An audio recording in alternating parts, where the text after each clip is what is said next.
Forza Nuova, con l'appoggio per queste elezioni europee anche dei pescatori di pace, si prepara all'appuntamento del 26 maggio.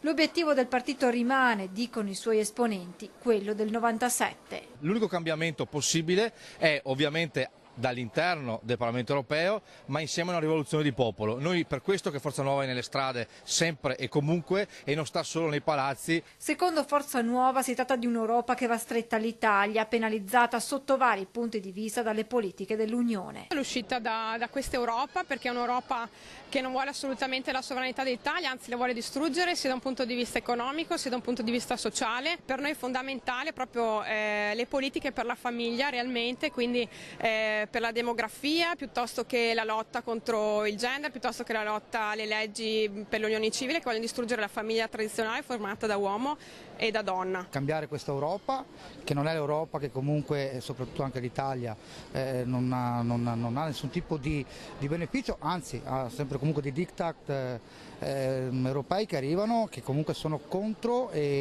allo sviluppo economico. Dare ossigeno al mondo imprenditoriale con politiche mirate è un altro punto sul quale Forza Nuova spinge. Gli imprenditori devono essere aiutati e noi dobbiamo spingere questo Paese, questa Italia, ad essere forte nel mercato, una tassazione bassissima che sfiora il 10, il 12% e a dare la possibilità agli imprenditori, agli artigiani, ai grandi imprenditori, ai piccoli, la possibilità di rilanciarsi nel mondo.